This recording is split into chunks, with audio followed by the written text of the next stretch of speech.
दोस्तों, आज की हमारी कहानी की शुरुआत होती है और हम कुछ दोस्तों को बीच पर पार्टी करता हुआ देखते हैं, जहां पर हम एक कपल को भी देख पाते हैं जिनका नाम है नेट और टॉम। वहीं हम इनके फ्रेंड ग्रेग और टेलर को भी देख पाते हैं। दूर हम एक लड़की को डांस करता हुआ देखते हैं। दरअसल उसने बहुत ड्रिंक कर रखी होती है और तो और इसका नाम होता है मिली। मिली आकर नेट को भी डांस करने को बोलती है। इसके बाद ये सब डांस करने लगते हैं और अपनी इस वेकेशन को बहुत अच्छे तरीके से एंजॉय करते हैं। तभी हम देख पाते हैं कि नेट दूर जाकर जब अपनी मॉम से बात कर रही होती है तो वहां पर एक गरीब आदमी आता है और उससे कुछ पैसे मांगता है। नेट भी उसको कुछ पैसे दे देती है और तभी उसकी नज़र उस आदमी के कटे दोनों पैर पर पड़ती है और तो और वो आदमी नेट को बताने की कोशिश करता है कि शार्क ने उसके दोनों पैरों को खा लिया। इसी बीच वहां पर नेट के बाकी दोस्त आते हैं और उसको यहाँ से ले जाते हैं। दोस्तों, इसी तरह से अगला दिन होता है और ये सब फिर से निकलते हैं घूमने के लिए। दोस्तों, तभी ग्रेग की नज़र एक जेट स्की पर पड़ती है और फिर वो अपने बाकी दोस्तों को इसके बारे में बताता है। अब टॉम और टेलर जेट स्की के टिकट काउंटर पर जाते हैं तो वो देख पाते हैं कि टिकट काउंटर अभी बंद होता है। तो फिर दोस्तों वो किसी तरह से काउंटर के गेट को तोड़कर अंदर से जेट की चाबी ले लेते हैं और ये सब दो जेट को उठा लेते हैं, जिसमें एक जेट पर टॉम और टेलर बैठते हैं, दूसरी पर ग्रेग और लिली। यहाँ पर ग्रेग नेट को कहता है कि हमारे जेट पर बहुत जगह है, तुम हमारे साथ बैठ जाओ। अब ये सब अपनी अपनी जेट लेकर यहाँ से निकल जाते हैं और तो और ये अपनी जेट को बहुत तेज स्पीड में चलाते हैं और इस समय को यादगार बनाने के लिए बहुत एंजॉय करते हैं। दोस्तों, ये यहाँ पर एक स्टंट करते हैं। ये दोनों अपनी अपनी जेट मोड़कर एक दूसरों के तरफ बहुत तेजी से आते हैं और पास से गुजर जाते हैं।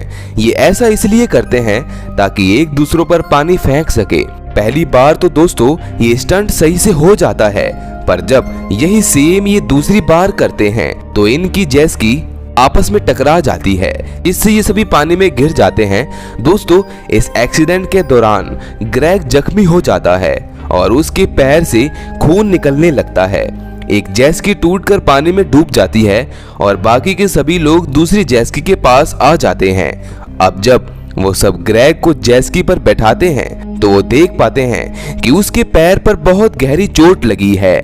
अब ये फैसला करते हैं कि टॉम और नेट ग्रेग को लेकर बीच तक जाएंगे और फिर टॉम फिर से इन सब को लेने वापस आएगा। फिर दोस्तों, ये जैसे ही ये अपनी जेट को स्टार्ट करने की कोशिश करते हैं तो ये देख पाते हैं कि जेट स्टार्ट नहीं होती। ये देखकर इनको फिक्र होने लगती है कि ये क्या हो गया। इसके बाद ये ग्रेग को हटाकर जेट का इंजन देखते हैं, पर इनके पास टूल बॉक्स ना होने के कारण इंजन नहीं खुलता। तभी वो चोट ग्रेग को बहुत दर्द दे रही होती है तो वो फिर से उसको जेट पर बैठा देते हैं। इसके बाद हमें दिखाया जाता है कि नेट मिली के फोन में सिग्नल ढूंढ रही होती है, पर तभी वो मिली के फोन में कुछ ऐसा देखती है जिसे देखकर वो पूरी तरह से हैरान हो जाती है। वो मिली के फोन में देख पाती है कि कल रात मिली और टॉम एक साथ थे। ये टॉम भी देख लेता है और वो नेट से फोन छीनने लगता है, पर तभी मिली का फोन पानी में गिर जाता है। बिना सोचे समझे टॉम भी पानी में कूद जाता है और फिर जब वो अंदर फोन ढूंढ रहा होता है कि तभी हम देख पाते हैं कि एक बड़ी सी शार्क टॉम के पास से गुजरती है। फिर टॉम भी फोन को लेकर ऊपर आ जाता है। फोन में पानी जाने के कारण वो बंद हो जाता है। इसी बीच टेलर उन सबको बताता है कि जब वो जेट से आ रहे थे तो उनके पास से शिप गुजरी थी और अब वो वहां तक जाने को कहता है। ये बात वहां मौजूद सभी लोगों को सही नहीं लगती, क्योंकि जब ये यहाँ पर आए थे तब वो शिप इनके पास से गुजरी थी और अब वो शिप पता नहीं कहाँ चली गई होगी। अब जब टेलर यहाँ से जा रहा होता है तो तभी मिली नोटिस करती है कि एक शार्क जो टेलर के पीछे लग जाती है। ये देखकर वो सब टेलर को आवाज लगाने की बहुत कोशिश करते हैं, पर वो ज्यादा दूर होता है इसलिए उस तक उनकी आवाज नहीं पहुंचती। तभी वो देख पाते हैं कि वो शार्क टेलर के पास से गायब हो जाती है और वो अब इनकी जेस्की के पास आ जाती है, जिसे देखकर ये बहुत डर जाते हैं और ये सब पानी में गिर जाते हैं। फिर शार्क भी इनके आसपास घूमने लगती है। दोस्तों, ग्रेग के पैर में काफी खून बह रहा होता है, तो उसी की स्मेल से शार्क उसको अपने मुंह में दबोच लेती है और अपने साथ यहाँ से ले जाती है। वहीं टेलर, जिसे वो शिप मिल जाती है, पर एक शार्क उसके पास आ जाती है जो उस पर हमला कर देती है और कुछ ही पलों में वो उसको मार डालती है। दूसरी तरफ हम जेस्की पर मिली, टॉम और नेट को देख पाते हैं जो बहुत डर चुके होते हैं और इसी तरह से दोस्तों इन्हें यहाँ पर रात हो जाती है और रात में इन्हें दूर एक लाइट दिखती है। ये सोचते हैं कि शायद ये बोट वगैरह होगी।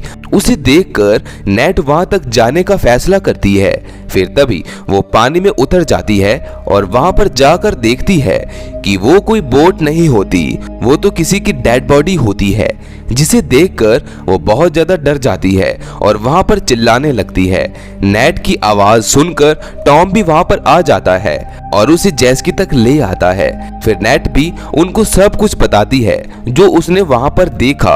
अब दोस्तों, जैसे तैसे करके ये तीनों यहाँ पर रात गुजारते हैं और अगले दिन जब इनकी आंख खुलती है तो वो देख पाते हैं कि ये घूमकर वहीं आ जाते हैं जहां पर उस आदमी की डेड बॉडी होती है। इन्हें पता चलता है कि शार्क ने इसकी बोट पर अटैक करके इसे मार दिया।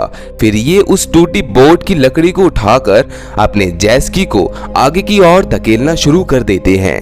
इसी बीच यहाँ पर शार्क एक बार फिर से आ जाती है जो टॉम के पैर पर हमला करती है, पर तभी नेट भी उस लकड़ी के टुकड़े को उठाकर शार्क की आंख में घुसा देती है, जिससे वो शार्क यहाँ से चली जाती है। इसके बाद ये तय करते हैं कि किसी न किसी तरह से इन्हें जेस्की को ठीक करना ही होगा, नहीं तो ये सब यहीं पर मारे जाएंगे। ये फिर से जेस्की के बैटरी को खोलने की कोशिश करते हैं, पर तभी ये देख पाते हैं कि शार्क एक बार फिर से इनके जेस्की के आसपास मंडराने लगती है और जल्द ही इनकी आंखों के सामने से गायब हो जाती है और अचानक वो शार्क इनके जेस्की पर हमला कर देती है, जिससे ये तीनों के तीनों पानी में गिर जाते हैं। अब नेट और टॉम जेस्की पर चढ़ जाते हैं, पर मिली अभी भी पानी में होती है। अब जैसे ही वो दोनों मिली को ऊपर चढ़ाने की कोशिश करते हैं, वैसे ही शार्क आकर मिली के आधे शरीर को खा जाती है, जिससे उसकी हाथों हाथ मृत्यु हो जाती है। अब इस जेस्की पर बचते हैं सिर्फ टॉम और नेट, जहां पर नेट उसको समझाती है कि सब कुछ जल्द ही ठीक हो जाएगा। इसी बीच नेट बैटरी को फिर से खोलती है, जिसमें वो कामयाब होती है और वो देख पाती है कि एक प्लग जो टूट चुका होता है, किसी तरह से नेट उसको जोड़ती है और अपने साथ एक नुकीली चीज लेकर पानी में उतरती है मिली की लाइफ जैकेट लेने। अब दोस्तों, जब वो वापस अपने जेस्की पर आ रही होती है तो सामने उसको वही शार्क मिल जाती है, जिसे नेट उसी नुकीली चीज से मार देती है, जिससे वो यहाँ से चली जाती है और नेट भी अपनी जेस्की तक आ जाती है और जल्द ही उसको स्टार्ट करके यहाँ से निकल पड़ती है। तभी ये देख पाते हैं कि शार्क, जो अभी भी इनका पीछा नहीं छोड़ती, वो जेस्की के पिछले हिस्से को तोड़ देती है, जिससे जेस्की की स्पीड कम हो जाती है। और फिर ऐसा देखकर टॉम को पता चल जाता है कि अब ये भी नहीं बच पाएंगे और तभी टॉम भी पानी में उतर जाता है और खुद को सैक्रिफाइस कर देता है और तभी वो शार्क आकर उसको मार देती है। वहीं नेट भी यहाँ से निकल पड़ती है किनारे की ओर। दोस्तों, यहाँ पर नेट खुश हो जाती है क्योंकि वो किनारे तक पहुँचने ही वाली होती है, पर तभी उसकी जेस्की किसी तरह से पत्थर से टकरा जाती है और नेट भी पानी में घिर जाती है। जब दोस्तों वो पीछे मुड़कर देखती है तो उसे पता चल जाता है कि अभी भी शार्क उसके पीछे होती है। अब तभी जब शार्क नेट की ओर आ रही होती है तो तभी शार्क भी किसी तरह से दो पत्थरों के बीच में फंस जाती है और तभी नेट भी कोशिश करती है कि वो जल्द ही किनारे तक पहुंच जाए और इसके बाद हम देख पाते हैं कि नेट जो किनारे तक पहुंच गई होती है और जब वो समुद्र की ओर देखती है तो वो शार्क उसको कहीं भी नजर नहीं आती। इसका मतलब दोस्तों वो शार्क भी अब अपना दूसरा शिकार ढूंढने चली गई होती है। इसी के साथ दोस्तों इस मूवी का यही अंत हो जाता है। ऐसी और भी सर्वाइवल मूवीज देखने के लिए आप मेरे चैनल हॉलीवुड एक्सप्लेनर प्रेस को सब्सक्राइब कर लीजिए। इस मूवी में सिर्फ इतना ही। मिलते हैं नेक्स्ट वीडियो में। उम्मीद करता हूँ कि आपको ये वीडियो पसंद आई होगी।